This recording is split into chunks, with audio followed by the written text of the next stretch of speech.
pessoal, estamos começando mais uma entrevista da nossa série para a Conferência Seguros na Prática e hoje recebendo o Francisco Duve da MISP Corretora de Seguros e o Vitor Bezerra da nossa Corretora de Seguros. Sejam bem-vindos, pessoal. Olá, pessoal, tudo bom? Francisco aqui.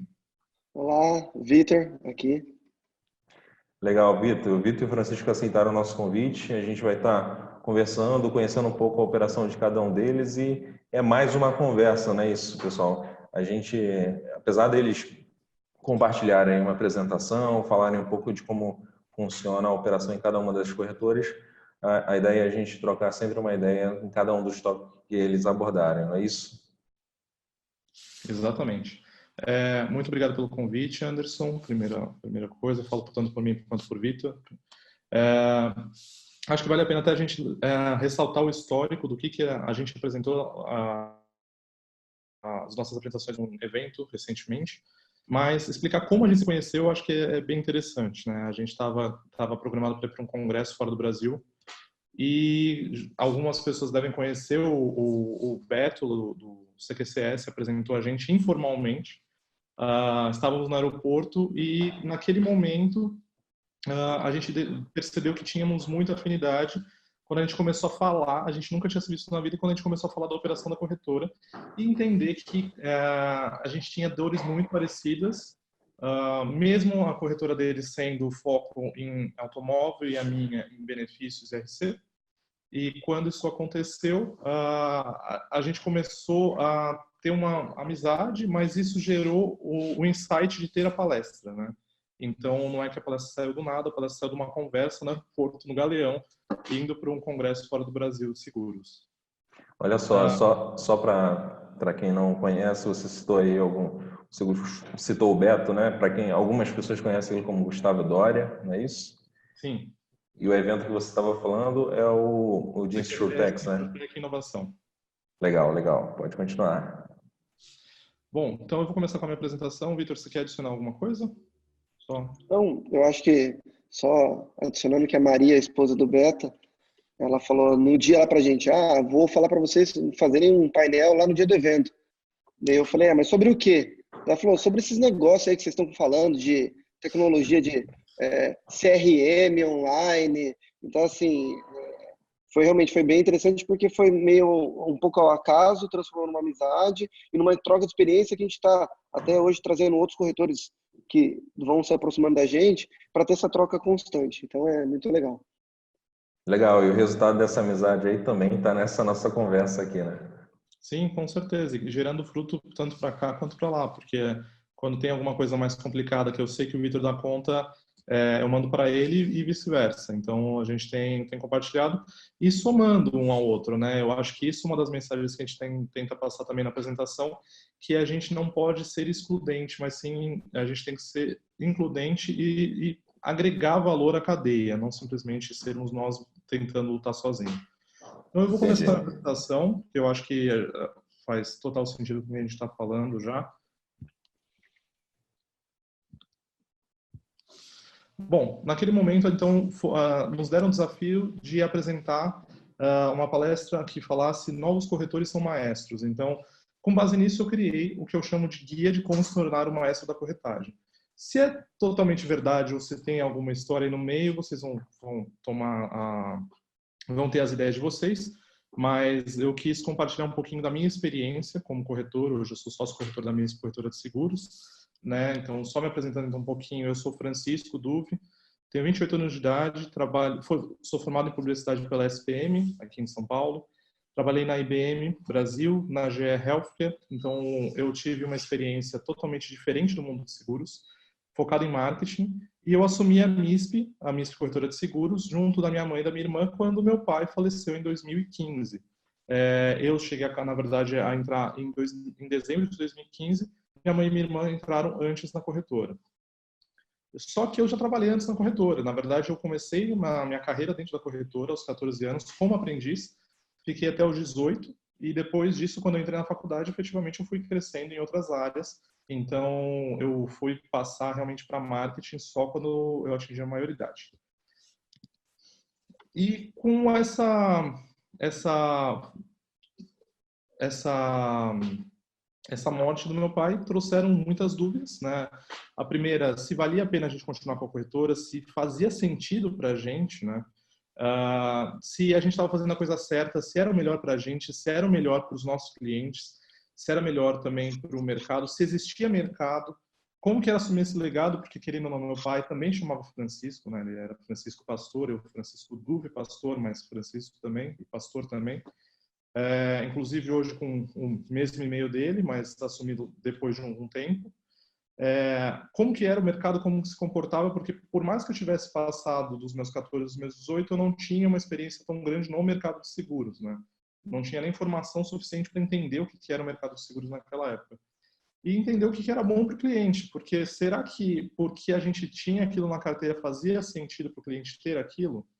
E muitas dúvidas que vão e vêm, muitas dúvidas que já passaram, muitas dúvidas que passaram, mas voltaram.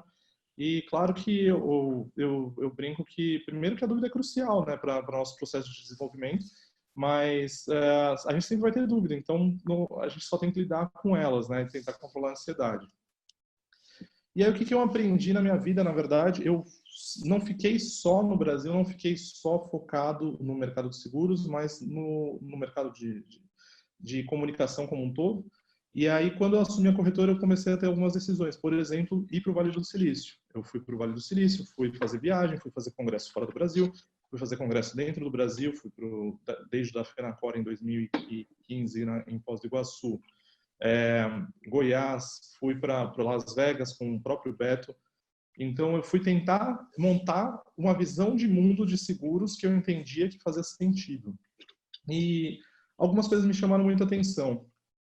O mundo do seguro parece tão certinho, mas, na verdade, ele tem muita burocracia. E a gente entra no mundo do seguro achando que a gente não pode errar, que a gente tem que fazer tudo certo. Só que, primeiro, todo mundo erra. E o erro é inerente, infelizmente, ao nosso processo de venda, inclusive, porque às vezes você esquece de falar, não, essa cobertura é assim, assim, assado, e aí quando vai vir na hora do sinistro, não tem cobertura, né? Então a gente tem que saber errar, saber aprender com os nossos erros e, além de tudo, saber pedir desculpa e reconhecer que a gente estava errado, né? Eu acho que isso é crucial como aprendizado. A vida de empreendedor tem muitos altos e baixos, e isso vale para todo mundo, desde mim, Francisco, aqui no meu mundinho em São Paulo, quanto para Elon Musk. Eu acho que todo mundo, quem acompanha a tecnologia, sabe que hoje você pode estar muito bem lá na Tesla, e aí vai para um podcast e se quebra, né? Então, tem que saber lidar com os altos e baixos, e é nas baixas que você vai começar a projetar e começar a planejar o que você vai ter de alta. Então, você tem que saber surfar essas ondas. Seguro não precisa ser complicado nem difícil, isso é uma coisa muito que me marca muito, e eu acho que a gente tem que colocar o cliente primeiro. E isso é o meu mantra hoje, vai ser bom para o cliente, faz sentido para o cliente, porque se a gente não colocar o cliente primeiro e se não for fácil para ele não vai comprar. Ou se ele comprar, ele não vai entender, e aí você vai ter muito mais problema. Em algum momento ele vai desistir, ele não vai ver valor naquilo. Então, o seguro precisa ser descomplicado, precisa ser fácil. E como eu sempre brinco, até porque eu fui doutrinado na faculdade, mas marketing é entender, atender as necessidades do cliente, ou seja, eu preciso entender tudo que ele realmente precisa e atender ele. Não é porque eu tenho uma solução hoje de mercado que faz sentido eu continuar com ela. Será que ela é a melhor solução para o cliente? Eu estou colocando o cliente no centro, eu estou, como dizem fora do Brasil, customer centric, ou seja, eu estou pensando nele, o que ele realmente precisa, ou no que é melhor para a seguradora, ou no que é melhor para o processo, né, que é muito comum. E será que o cliente tem sempre razão? Essa é uma dúvida que sempre mata todo mundo, mas eu tenho uma resposta muito simples. Sim, o cliente tem sempre razão. E é por um motivo muito simples. Ele tem o dinheiro. Ele pode querer uma coisa que não faz sentido para você apresentar? Pode. Mas aí você tem que saber filtrar e você tem que saber o que você vai vender para ele. Claro que a gente não vai fazer nada ilegal, mas a gente tem que entender o que o cliente precisa e não o que a gente quer vender. E não simplesmente empurrar. A gente passou de um momento da cadeia industrial que a gente simplesmente fazia e esperava que a demanda, que a oferta que a gente estava colocando no mercado seria consumida pela demanda, né? Então, hoje, ele demanda, ele sabe o que ele quer. E pode ser que a gente tenha que criar um seguro específico para uma pessoa. quanto pode ser que um seguro também possa ser genérico e possa atender 100 mil pessoas, né? Mas então a gente tem que entender o que o cliente quer para conseguir chegar e ser efetivo no nosso negócio, na nossa venda, né? E aí, ao mesmo tempo, a gente para fazer uma outra reflexão. Tem espaço para crescer? Na minha visão, tem, e tem muito. Na verdade, não só automóvel existe espaço para crescer, tanto é que existem as corretoras digitais que estão investindo muita grana, mas eu entendo que existem espaços em outros ramos, como, por exemplo, responsabilidade civil, como benefícios, como o próprio cyber, que é um seguro muito novo, mas tem muito potencial. No Brasil, no primeiro semestre, foram 185 bilhões de ataques acontecendo no Brasil, ou seja, é uma realidade. O que eu visito de cliente que foi invadido, eu não sei nem mais o que falar para ele, porque se ele já foi invadido, como eu vou vender um produto que vai indenizar ele em caso de invasão, né? Então, é complicado, mas o cliente precisa. E é para ontem. Então, assim, existe muito espaço, muito mercado. O problema é a gente conseguir traduzir o que a gente vende, o que a gente fala, para o cliente entender e a gente tentar deixar o mais fácil possível para que quando ele precisar, seja fácil de acionar. E ele saiba o que fazer e não tenha demora na resposta. Algumas ameaças são inerentes ao nosso mercado, obviamente. A gente não pode ignorar os novos entrantes, sejam as associações, e se elas estão certas ou estão erradas, isso não cabe a mim, não é meu papel discutir, mas a gente precisa entender que elas estão atendendo um público que o mercado de segurador não atende. Então, será que o cliente não está disposto a receber uma indenização em 3, 4 vezes, pagar mais barato que está dentro do bolso dele ao invés de ele ficar sem seguro? Ou será que aquele cara que não tem score, não tem crédito, prefere pagar alguma coisa para ter alguma proteção ao invés de ele não ter nada? Então, a gente precisa se atentar em algumas coisas, não simplesmente querer matar ou simplesmente ignorar que elas existem. Insurtechs, obviamente. Ontem eu até estava conversando com um gerente de seguradora que é bem nosso amigo. Ele perguntou, onde você faria o seguro do seu celular? E eu indiquei uma Insurtech para ele, por um motivo muito simples. Seguro não cobre furto simples. E o que mais acontece é furto simples. Essa Insurtech não só tem seguro, como cobre furto simples. E ela tem o mesmo preço de seguro do mercado. Por que eu vou falar para ele fazer um seguro, emitir uma pólice, se ele pode ter uma solução muito melhor para ele, que é pagamento mensal recorrente ainda? Ou seja, faz sentido eu vender um equipamento portátil só com furto qualificado, ou roubo qualificado?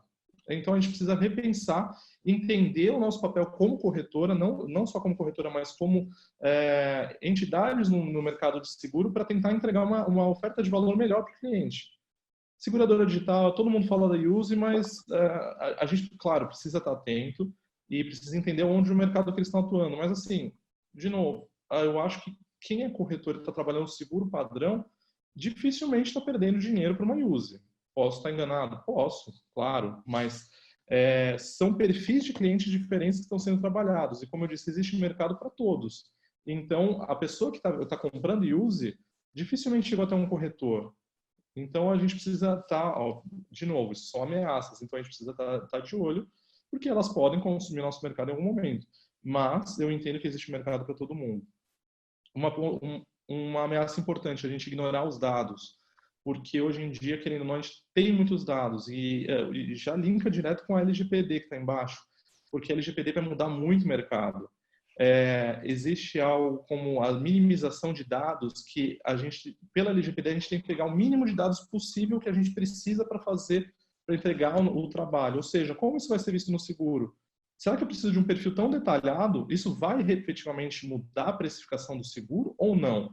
É simplesmente uma preciosidade porque está no clausulado ou porque está na SUSEP.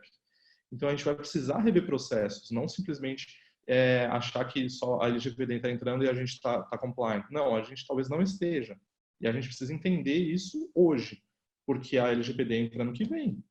Então, se a gente não se adequar ao nosso processo hoje, como que a gente fica daqui a um ano? Para muitos que estão acompanhando, eu tenho certeza que você sabe que um processo você não muda do dia para a noite, por mais que você seja uma startup. Então, a gente precisa rever os processos hoje. Não ser multicanal, isso é crítico, porque hoje você tem que estar onde o cliente quer que você esteja e não onde você quer estar. Claro, a gente não fica 24 horas, a minha corretora não opera 24 horas, mas Todos os clientes críticos, eles têm o meu número de celular e deu problema 3 horas da manhã, Francisco, preciso da sua ajuda. Mas, no geral, WhatsApp, chatbot, tudo isso a gente precisa ter na ponta.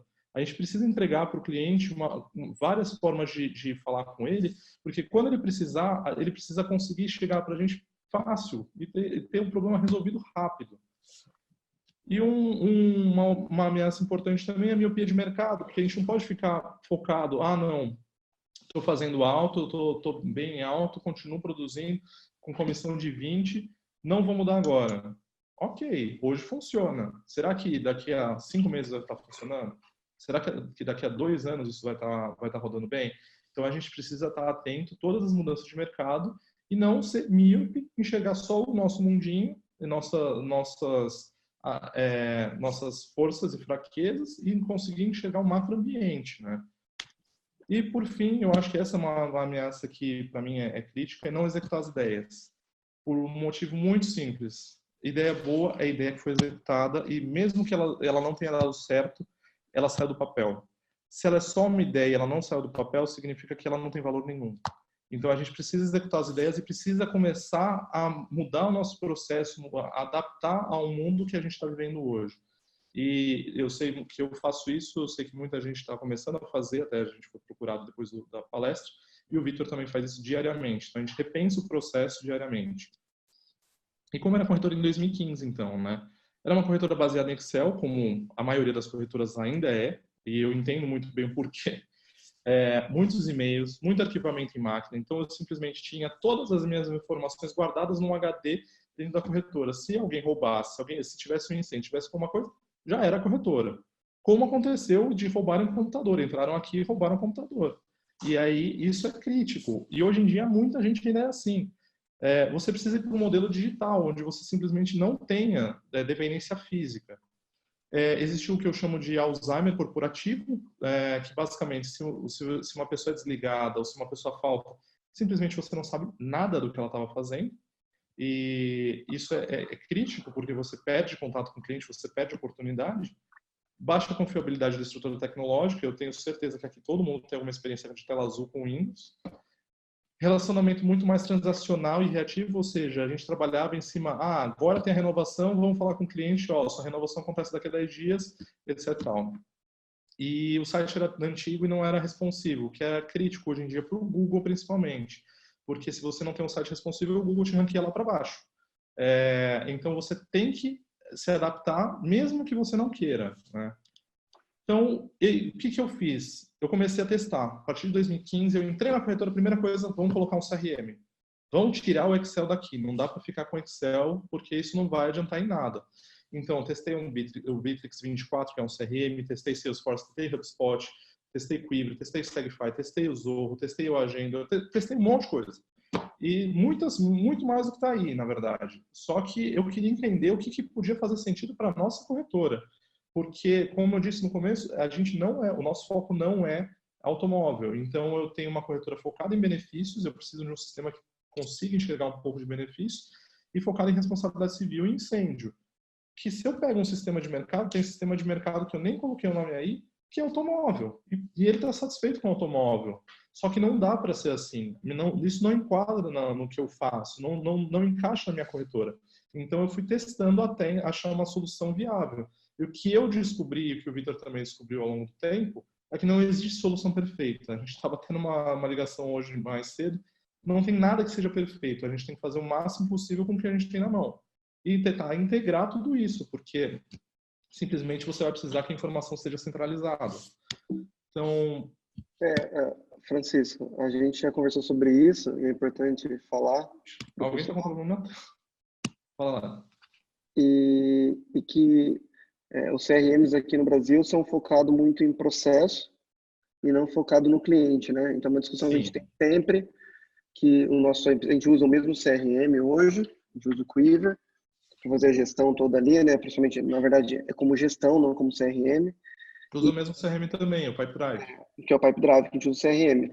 Mas o Quiver, ele não tem foco ainda no cliente. Ele está em mudança, tudo, mas nem ele nem nenhum usa o cliente como centro e vamos fazer tudo para o cliente, né? É um CRM baseado em processos de seguro. E a gente entende hoje que a mudança da tecnologia, que os processos, na verdade, tem que estar focado para a pessoa, não processo por processo. O processo de seguro é uma coisa muito burocrática e tal, e os sistemas são muito burocráticos, muito difíceis, em vez de ser simples, tudo. Então, assim, é uma dificuldade, eu acho que não só nossa, como de qualquer corretor hoje no Brasil. A gente chegou a ver algumas soluções fora do país, lá no evento em Las Vegas, uma solução da Salesforce, que parecia muito mais uma rede social, não quero dizer que é perfeito em nada, mas assim, era uma visão muito mais de rede social, que tipo, a vida do cliente, a história do cliente, do que efetivamente um processo de proposta e apólice. Então, acho que os sistemas hoje têm muito isso. Olha lá, proposta, emissão, tal, legal, mas pô, e a dor do cliente? Cadê o cliente como pessoa? Quem é ele? Que é essa visão, O que aconteceu com a vida dele? Isso a gente tem uma dificuldade muito grande, tanto que olha a quantidade de sistemas que o Francisco já testou, até mais que eu, e a gente não conseguiu achar uma solução perfeita, né? Mas E cabe falar também que, por experiência própria, né, o que a gente está passando aqui na Educa Seguros, às vezes uma ferramenta, como você falou, nem sempre vai ser perfeita. E também não é o momento daquela empresa ou daquela corretora contratar a ferramenta naquele momento. A gente tem estruturado os processos aqui internamente na Educa Seguros, não é uma corretora de seguros, mas os desafios são os mesmos, né, com o crescimento. E a gente está resolvendo por parte. E em determinado momento, as ferramentas que a gente utilizava não atendiam mais a gestão dos projetos. E aí a gente teve que buscar uma solução profissional, uma ferramenta profissional para fazer a gestão de projetos. Mas a gente não fez isso no primeiro ano, porque não era uma dor, né? Não era um problema iminente ali naquele primeiro ano com poucos projetos. Mas em determinado isso se tornou.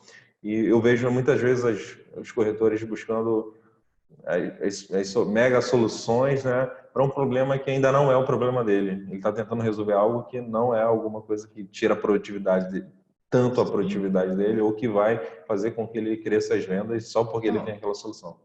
E mais do que isso, Anderson, a gente quer uma solução perfeita que seja um sistema de gestão de corretora de seguros, que ele vai fazer multicálculo, que ele vai fazer gestão, que ele vai fazer CRM, que ele vai fazer disparo de e-mail marketing, de SMS. Gente, isso é muita coisa para um sistema fazer sozinho. E é o que eu sofro hoje, o que o Vitor sofre muito, a gente percebe algumas falhas e simplesmente não é o momento daquele software de desenvolver naquela área. Então, se ele não mandar SMS bem, isso não é uma função demandada pela maioria dos corretores, isso não vai evoluir, né? Então, a gente tem que entender que a gente, querendo ou não, vai precisar criar a nossa solução tentando integrar o máximo possível. Então, da nossa parte como corretor, o que a gente pode pedir para sistema de gestão, para pensar no CRM, alguma coisa que integre e tenha APIs. Isso é básico. Porque aí eu vou conectar com o que eu quero e não com o que o sistema quer ou com o que a seguradora quer, né? O Anderson, só para te falar, acho que sobre a parte importante também da Educa Seguros, do trabalho de vocês, é que se você pegar a estatística de corretora de seguro que tem gerenciador, que tem uma tipo de gestão, é baixíssimo e tem gente que fala que faz gestão via Excel, entendeu? Então, assim, também a gente cobra bastante das empresas de CRM, das empresas de gestão, porque acho que tem que evoluir, mas a gente entende assim que o corretor também, às vezes, não utiliza o básico, sabe? Eu acho que o trabalho que vocês fazem de entrar e fazer essa evolução, mostrar até para o corretor, olhar a dor dele, ajudar a buscar uma solução, né? Tudo é importantíssimo porque tem muito corretor que não, simplesmente, assim, não é que vai evoluir dentro da era digital. Parece que o cara ele só não usa kit ainda porque as companhias são todas sites, né? O cara tá falando kit ainda, né? Então, acho o papel do corretor também é entender a evolução e tem que estar dentro dela, né? E eu acho que o trabalho de vocês é muito importante dentro disso aí também. Sim, sem dúvida. E só acho que uma coisa importante que cabe, que muitas empresas e muitos corretores também desconhecem, é que quando a gente fala de ferramenta, de solução tecnológica ou sistemas, né, que você contrata, a gente tem soluções que resolvem na horizontal, vamos dizer assim, o sistema de gestão se propõe a isso, ele resolve alguma coisa de marketing, alguma coisa de vendas, a maior parte ou praticamente 100% das coisas de gestão das apólices de clientes e tudo mais, e sinistro, no caso de uma corretora, financeiro de uma corretora. Então, se a gente falar que qualquer um desses sistemas de gestão que a gente tem no mercado para corretores, são soluções que resolvem problemas assim na horizontal. Eles tentam embarcar ali dentro dela várias coisas. E quando a gente fala de CRM, por exemplo, os que você citou e o que você está usando hoje, a gente está falando de uma ferramenta que resolve um problema ali pontual. Então, resolve na vertical, resolve o problema do funil de vendas. Sim. Então, uma ferramenta de automação de marketing, você citou ali o HubSpot, RD e companhia, né? Resolve a vertical de marketing. Sim. Então, em determinado momento, no início, pode ser que o sistema de gestão ou outra ferramenta de solução horizontal resolva aquilo, mas quando você quer ampliar ou quer dar mais fôlego naquela vertical, você vai precisar de uma ferramenta específica para aquilo. Sim, não, e não só isso, Anderson. Eu posso comentar que eu, na verdade, fiz o inverso. Eu via que meu problema maior, sim, existia um problema de gestão, mas querendo ou não, eu tenho um arquivamento físico em 2015 que funcionava, eu tenho um controle que, querendo ou não, estava em Excel, mas eu via que meu relacionamento com o cliente, para mim, era o principal. Eu precisava melhorar, eu precisava sair daquela fase de reativo, de transacional. Então, o primeiro sistema que eu fechei foi um CRM, para começar a mapear tudo que eu estava fazendo e para começar a perder aquele Alzheimer corporativo, porque aí eu sabia o que estava sendo tratado, entendeu? Então, eu fui por outro lado. O primeiro sistema que eu fechei foi um CRM. Olha só, legal. E já era o Pipedrive, né? Eu comecei com o Bittrex 24, mas a gente ficou com pouquíssimo tempo. E em questão de 2 meses eu migrei para o Pipedrive porque eu enxerguei muito mais valor no Pipe. Por ser muito mais simples e o treinamento dele é mínimo. Se eu coloco qualquer funcionário para mexer no Pipe, questão de 2 horas ele entende tudo do Pipe. Se eu pego um sistema de gestão, pode colocar algumas semanas, no mais simples dele. Sem dúvida, sem dúvida. Então, você testou isso tudo e aí, o que aconteceu? Exatamente. Depois disso tudo, o que eu mudei na corretora, né? Não só eu, mas nós como um todo mudamos muita coisa internamente. De 2015, a primeira coisa que eu entendi que para mim já era crítico naquela época, a segurança, eu precisava melhorar a segurança da informação, eu precisava que a gente passasse de uma base em um local só, mas a gente tivesse backups, a gente tivesse como ter redundância daqueles dados e não ficar só no computador local. Naquele mesmo momento, a gente migrou todos os computadores da corretora para a Apple, o que pode parecer uma loucura no primeiro momento, mas, na verdade, hoje eu dou graças a Deus que a gente fez isso, porque naquela época eu via que a cada 2 semanas um computador dava problema, a cada 2 semanas um antivírus dava problema, a cada 2 semanas... Sempre eu tinha problema de informática, de TI. E depois que eu fiz essa migração, os problemas caíram muito. E, assim, é um mundo, é um microcosmos, né? São poucos computadores, mas para mim já teve um impacto enorme. Só como referência, a IBM fez essa mudança também por volta de 2016. Hoje eles têm 1% dos acionamentos de TI que eles tinham com o Windows. Então, assim, é um investimento a longo prazo. Você vai pagar hoje um custo inicial muito alto? Vai. Mas o custo ao longo do tempo vai cair. Em 2016, a gente começou a implantar muito mais controle, a gente começou a acompanhar tudo isso. O Pipedrive trouxe isso, né? Então a gente colocou o Pipedrive efetivamente em 2016, colocou o CRM, construiu um processo dentro do Pipedrive, que ele permite construir um pipeline, né? Começamos a trabalhar marketing inbound, migramos todos os e-mails para o G Suite, o que também foi um ganho enorme, porque simplesmente eu estava na rua, resolvia qualquer coisa, eu estava em casa, eu estava em qualquer lugar e eu tinha todo o meu e-mail de forma instantânea a partir do momento que eu tenho acesso. Começamos a trabalhar o mailing da corretora e por aí foi. Trocou aqui a apresentação, está bem em cima. Pode vir aqui, espera só um pouco, eu vou ter que... 2017, começamos a trabalhar em marketing digital na corretora, começamos a ter uma campanha de marketing digital e trabalhar em cima da nossa base, principalmente. lançamos uma nova versão de site totalmente adaptada à época. Em 2007, o que eu fiz como corretor? Eu tive aí como publicitário. A primeira coisa, eu mapeei o site dos concorrentes. O que eu achava que funcionava no site da Minuto, o que eu achava que funcionava no site da Smart, o que eu achava que funcionava no site da Bidu. Fui mapeando e eu construí a minha versão inspirada no que eu achava que funcionava da deles. Porque eu queria construir um site que não fosse simplesmente bonito, mas que fosse funcional. E ao invés de eu gastar muita grana fazendo teste A/B e impulsionando com tráfego, eu fui ver o que eles estavam fazendo. É uma vitrine. Então eu me inspirei no deles para construir a versão 2. Em 2018, meu site foi invadido, que estava totalmente WordPress. Um plugin de um certificado estava desatualizado, conseguiram derrubar meu site. E aí foi que, em 2018, eu fiz a nova versão do site em uma outra plataforma. Totalmente diferente, totalmente responsível. Essa plataforma faz uma gestão totalmente diferente de SEO. E hoje meu site gera tráfego orgânico, que para mim é ótimo, e principalmente nas áreas que eu quero, e não simplesmente como corretora de seguros. Então, ele tem trazido muito tráfego de cyber, tem trazido tráfego de responsabilidade civil, o que para mim é importante. Começamos novas campanhas e implementamos no site um chatbot ligado ao HubSpot, que também é importante porque ele vai fazer uma triagem e ele vai fazer dentro do site o primeiro atendimento rápido. Em 2019 a gente fez uma grande mudança, implantou um sistema de gestão de mercado, porque eu via que a gente precisava de mais controle. Então a gente migrou para um sistema de mercado para garantir que a gente conseguisse ter um nível de controle na ponta muito maior.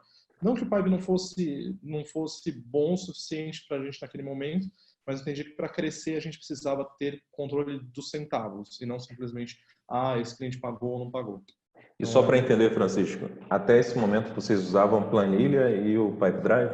Até 2019? Sim, a gente extraía do Pipedrive alguns relatórios importantes. A gente pagava uma versão do Pipedrive que a gente tinha por produto, então a gente quebrava inclusive custo por IOF, a gente quebrava tudo.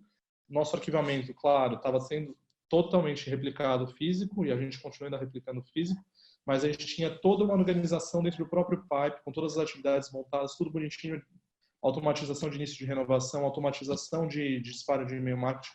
Se a pessoa viajava, eu já tinha uma automação para disparar um e-mail marketing, ainda tem, na verdade, para o cliente, quando ele voltasse de viagem, um e-mail de boas-vindas. Então, a gente pensou todo o fluxo e o Pipe, ele tinha uma ótima aderência ao meu negócio. Só que eu entendia que eu precisava ter um controle na parte de comissão, que o Pipe não me dava tanto controle, porque por mais que eu digitasse lá, eu ainda tinha que extrair do Excel e fazer o acompanhamento da comissão manual. E então, eu fui atrás do sistema de gestão para fazer muito mais acompanhamento de comissão do que arquivamento e gestão com o cliente. E olha que interessante, né? Você demorou desde 2015, quando você assumiu a corretora, foram 4 anos para amadurecer e entender que era necessário fazer esse investimento específico em sistemas de gestão. Sim, exatamente. Legal, vamos lá. Então, explicando um pouquinho de como a corretora é hoje. Pipedrive, inclusive, é o maior bloco porque ele é muito importante, ele é o nosso core da corretora, ele tem a maior parte das informações, ele tem todos os clientes, quem já foi, quem não foi, quem está ativo, quem não está. Todo relacionamento que a gente tem com ele, por e-mail, por telefone, tudo que a gente já falou com o cliente está no Pipe. Com a linha do tempo, com o que é o que o Vitor falou. O Pipe ele é focado no cliente. E eu não consigo abandonar o Pipe por isso. Porque o Pipe ele tem uma visão muito importante, um 360 para eu saber como que está aquele cliente, qual a temperatura, qual não é. Então, o Pipe é o meu foco. O HubSpot ele é focado muito mais na parte do chatbot hoje em dia, porque eu já tenho o RD Station há muito tempo e eles conflitam. E o RD Station, eu acho que na nossa realidade Brasil, ele está mais adaptado. Toda a nossa infraestrutura Apple, a gente faz disparo de e-mail marketing também, não só com o RD Station, mas com o MailChimp, depende do que a gente vai disparar. Se é uma campanha automatizada via RD Station, se é alguma coisa pontual, a gente dispara via MailChimp. Até porque o RD Station é pago pelo número de usuários na base e o MailChimp é pago de acordo com o disparo que você faz. G Suite, que para a gente também, além do Pipe, G Suite é crítico. Hoje a gente tem um sistema de gestão que é o Quiver. Estamos na versão Mid, que é uma versão um pouquinho reduzida do Pro. E também temos o Quiver EB, que é uma versão específica para benefícios. O EB trouxe muitas melhorias para o cliente, mas também, ao mesmo tempo, trouxe alguns desafios internos de realinhar processo. Automate.io e Zapier, que são plataformas de integração entre esses sistemas, que para mim isso é muito importante. Se o Quiver se conectasse com isso, eu resolvia muito o meu problema. Canva para marketing, a gente acaba utilizando bastante o Canva, mesmo que teve um vazamento, inclusive, olha lá, gente, oportunidade de cyber. Teve um vazamento gigantesco de informação de todos os usuários do Canva, mas o Canva é uma ferramenta que eu consigo ter uma agilidade muito grande para entregar material rápido. E hoje nossa plataforma de site, o Squarespace, eu entendi que ele era o mais adequado porque ele faz uma gestão de SEO muito, muito importante. E eu saí do WordPress porque eu não via ganho, porque eu não faço muito blog. Então, para mim, o Squarespace ele tem uma plataforma muito mais flexível e que consegue ser responsiva de forma fácil. Eu consigo fazer algumas alterações na ponta. Fora Office, WhatsApp, Business, Messenger, Facebook, etc. Isso fora o sistema de seguradora, né? Isso tudo está na nossa operação normal como corretor. E aí, eu pensei, o que eu posso considerar para fazer essas mudanças e conseguir evoluir como corretora? Então, dando dicas para vocês. Primeiro, será que o cliente vai ser bom para o cliente? Foi essa decisão que eu tomei em relação ao Pipedrive. Então, o cliente tem ganho com o que eu estou fazendo? Obviamente, para mim, o cliente teve um ganho muito importante na implantação do Pipedrive, porque ele começou a ver que existia uma resposta muito mais rápida, que ele não perdia histórico, que ele estava lá e tudo que ele precisava, existia uma resposta rápida. O processo vai ter ganho? Então, o cliente tem que vir em primeiro lugar, não o processo, que é o que o Vitor falou. Mas o processo também tem que ganhar, o processo tem que ficar mais simples. Não adianta eu simplesmente criar um sistema e adicionar uma caixinha e o processo e o sistema ficarem, e o cliente ter mais problemas, o processo ficar mais complicado. Qual o impacto que isso vai causar na minha operação? Então, eu vou ter que colocar mais alguém? Eu vou ter que trabalhar? Vou ter que dar algum treinamento? Eu não posso simplesmente colocar um sistema e esperar que todo mundo vai usar. E eu, como líder, eu fiz questão de eu mesmo testar todos aqueles softwares para garantir que eu estava entregando melhor para os meus funcionários. Que simplesmente eu não estava colocando um software por achar que aquele software vai fazer a diferença ou não, porque me venderam um software diferente ou não. E eu vou ganhar mais tempo nos meus processos, o cliente vai ganhar mais tempo, porque não é simplesmente avaliar o custo, eu preciso entender o que ele vai ter redução de custo, né, nessa história toda. E aí, eu só posso dizer uma coisa depois de falar tudo isso, gente. Se você ainda não começou, comece a correr. Porque se você não começou, seu concorrente já está lá na frente, eu já estou na frente, o Vitor já está todo mundo na sua frente. E como tentar auxiliar nessa história toda, eu quero deixar um guia de por onde começar. Se você está no momento que você está totalmente digital, mas um digital físico, primeira coisa, migra os seus e-mails. Você já vai ver uma diferença gigantesca. Aproveita o HubSpot, ele tem um CRM gratuito, tem várias funcionalidades gratuitas. Contrata um sistema de gestão, seja Sagify, Quiver One, Teleport, qualquer coisinha, mas que você consiga ter um mapeamento e o histórico de tudo que você está fazendo, porque se em algum momento você tiver, pensando em legislação, se em algum momento você tiver algum acionamento, você precisa ter controle. Se você não tem o controle físico, você precisa ter o controle por sistema. Se você tem grande produção em automóvel, você precisa de um multicálculo. Ah, mas o multicálculo custa muito caro. Custa caro sim, se for web service custa 10 vezes mais. Mas ele é que vai garantir a sua resposta rápida. Aquele cliente que te mandou um WhatsApp 5 minutos atrás e já me mandou um agora falando, por favor, cadê meu cálculo? Você já teria respondido com multicálculo. O WhatsApp Business é crítico e pelo menos faz um site no Wix, porque o Wix já vai ser compliant e ele tem que aderir à LGPD, ele tem que aderir à GDPR. Então, pelo menos assim, você vai estar mais tranquilo e você vai ter um site responsivo, ou seja, você vai ser melhor ranqueado no Google, você vai ter um site que está mais adequado para o seu cliente, você vai ter vários ganhos nesse processo. Bom, era isso que eu tinha para falar. Eu já sei que eu consumi muito tempo e eu tenho que agora passar a palavra para o Vitor, mas fico à disposição. Legal, Francisco. Legal, Francisco. Desculpa, se alguém precisar falar comigo, pode mandar um e-mail aqui para Falecom, que eu recebo esse e-mail direto na minha caixa, eu consigo responder todo mundo. Obrigado. Legal, legal, Francisco. Eu acho que você fez meio que um 360, né? A partir dali, o corretor está numa direção e tem aí, basicamente, você falou de um passo a passo aí que você percorreu ao longo de 4 anos. Isso não acontece do dia para a noite, né? Mas que gerou todas essas mudanças e resultados e esse novo posicionamento de vocês, não é isso? Exatamente.